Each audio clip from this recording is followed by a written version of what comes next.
Estamos na 29ª aula do curso de Matemática Essencial antes do ensino superior, que é um curso que se destina a alunos que querem ingressar principalmente em licenciaturas de Economia e de Gestão e já não estudam Matemática há algum tempo. Temos em vista, sobretudo, os alunos que querem ingressar no ensino superior ao abrigo dos programas de maiores de 23 anos de idade. Hoje vamos falar de funções, objetos e imagens, domínios e contradomínios de funções e na sua representação gráfica. Apresentamos a noção de função com um exemplo prático de gestão. Temos uma máquina que produz Q quilos de fibra têxtil por dia. Por imposição técnica, essa máquina consegue produzir no máximo 100 quilos de fibra por dia e quando produz o Q quilos de fibra, incorro num custo de 150 mais 7Q. E 150 mais 7Q determina o custo a que corresponde a produção de Q quilos de fibra. Assim, C igual a 150 mais 7Q recebe a quantidade que eu quero produzir, Q, e faz-lhe corresponder o custo em que incorro para produzir essa quantidade. C igual a 150 mais 7Q é a nossa função. É a nossa função que faz corresponder a cada Q um custo C de Q. Cada Q tem de corresponder sempre ao mesmo C de Q. E o meu Q, que é a variável independente, aquela cujos valores eu escolho livremente, varia entre 0 e 100. E varia entre 0 e 100 porque não faz sentido produzir quantidades negativas. E 100 porque é o limite máximo da produção diária, que é uma variável contínua. E é contínua porque eu posso querer produzir 50,4 quilos de fibra. E os custos possíveis desta produção de fibra têxtil estão entre 150 e 850. São também uma variável contínua que estão compreendidos no intervalo de 150 a 850.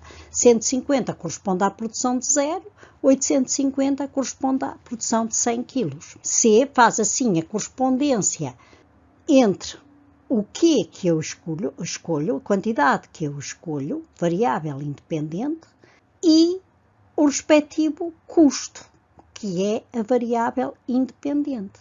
E temos na representação gráfica a possibilidade de lermos qual é a correspondência entre cada Q que está representado no eixo das abscissas e cada C que está representado no eixo das ordenadas. Se eu quiser produzir Q igual a 0, 5, 10 ou 20 quilos, sendo que é uma variável discreta, eu posso fazer a seguinte representação num diagrama de Venn.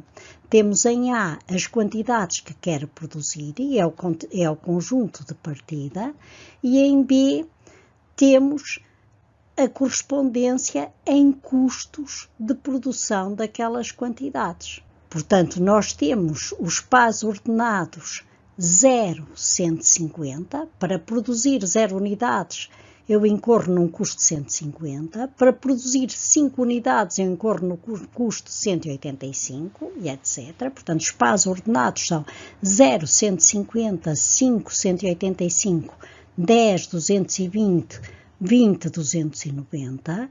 E a minha função C faz corresponder a cada objeto de A, portanto, cada objeto Q que está em A, uma só imagem em B.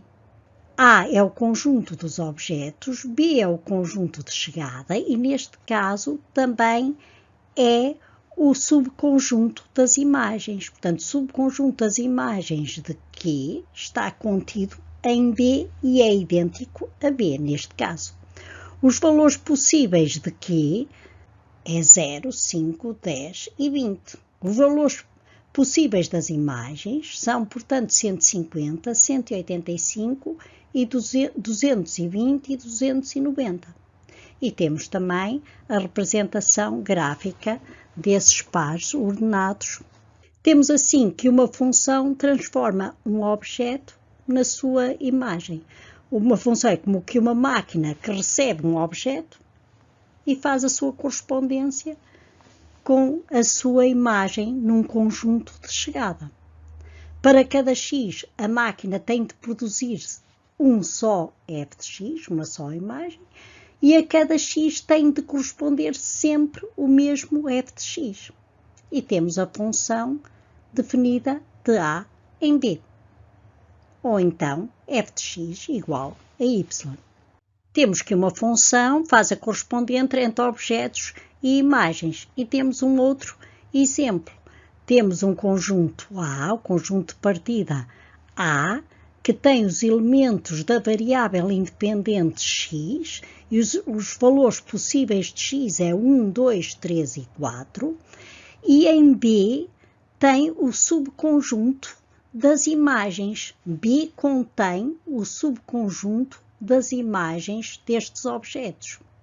Portanto, nós temos f de 1 igual a 1, f de 2 igual a 4, f de 3 igual a 9 e f de 4 igual a 16. A minha função é f de x igual a x ao quadrado.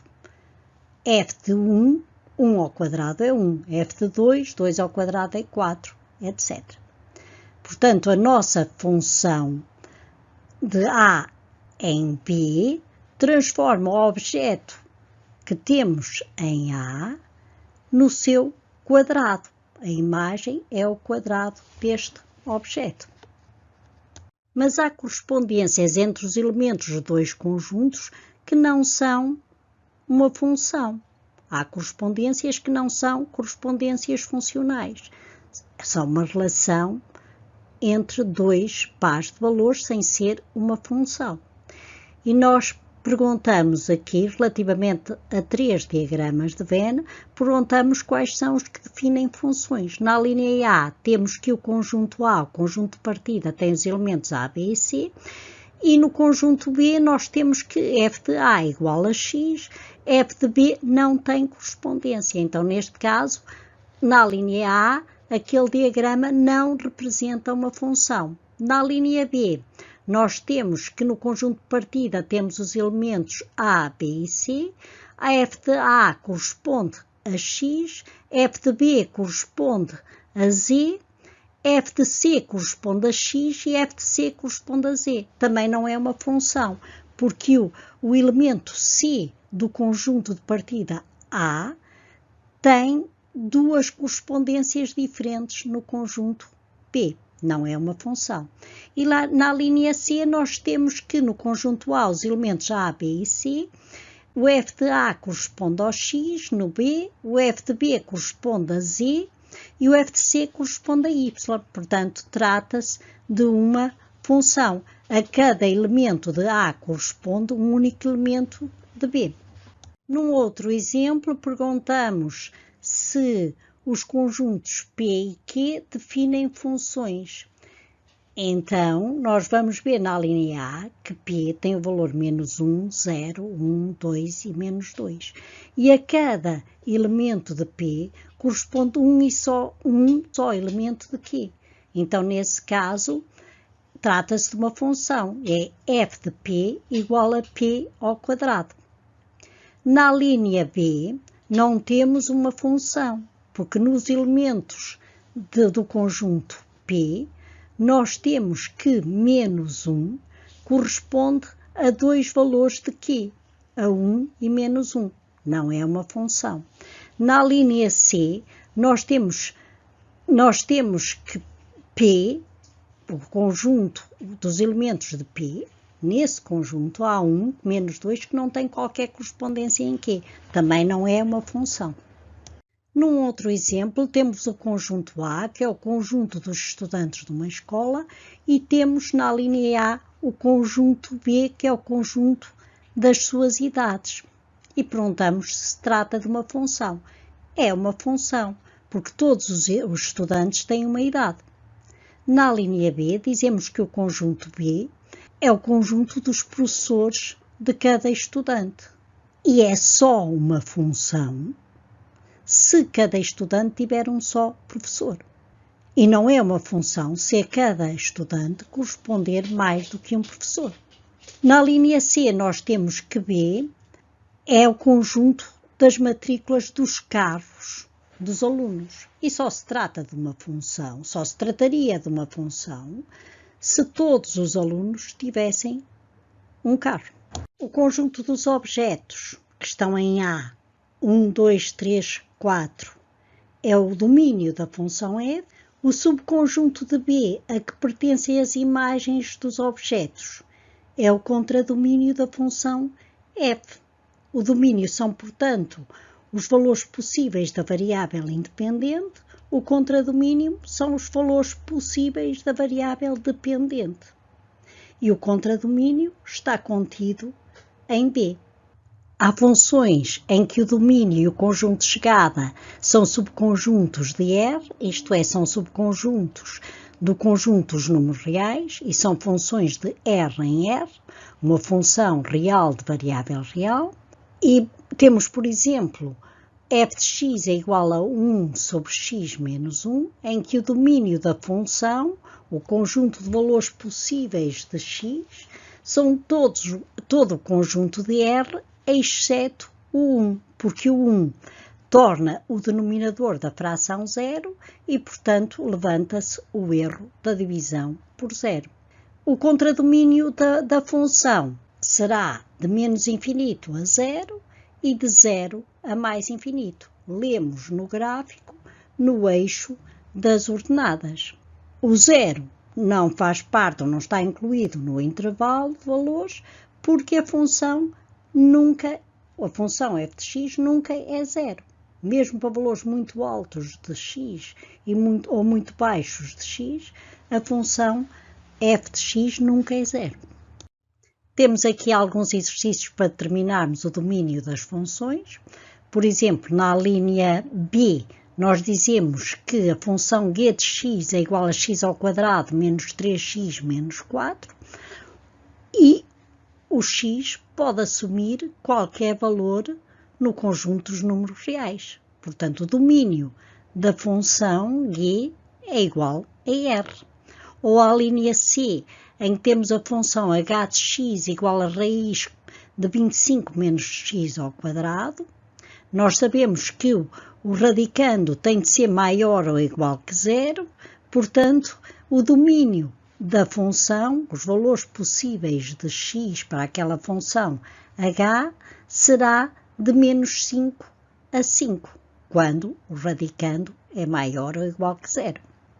E portanto, é intervalo fechado. E temos, por exemplo, a linha E, em que temos f de x igual a raiz de x menos 2 menos raiz de x menos 4. O domínio é x menos 2 maior ou igual que 0 e x menos 4 maior ou igual que 0.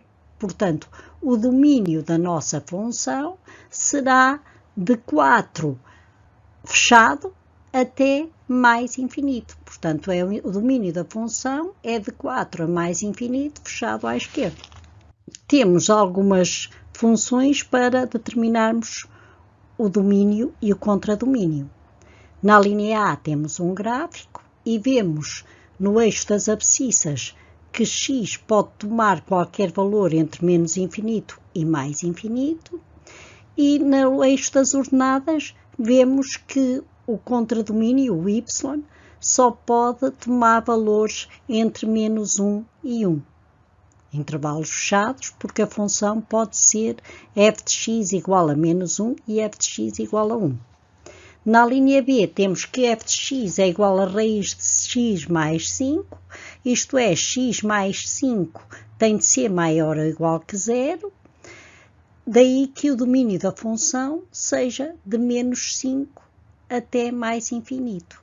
O domínio da função é o intervalo fechado à esquerda de menos 5 até mais infinito.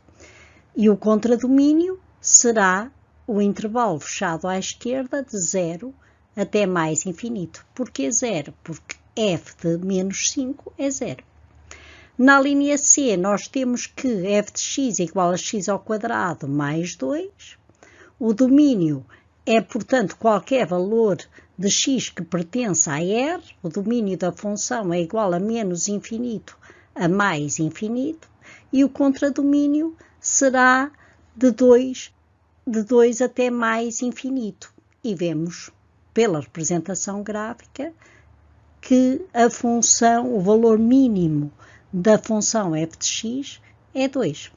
Temos mais duas funções para terminarem o domínio e contradomínio.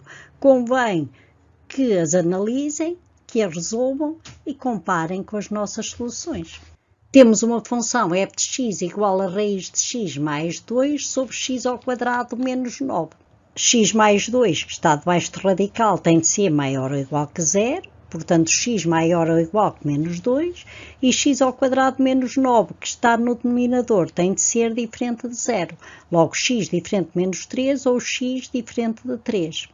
O domínio da função será igual, intervalo fechado à esquerda, menos 2 até 3, aberto à direita, união com 3, aberto à esquerda, até mais infinito, aberto à direita.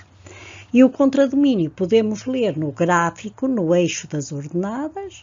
Vemos que o contradomínio de f será de menos infinito até 0, incluindo o 0, união com 0, não incluindo o 0 até mais infinito.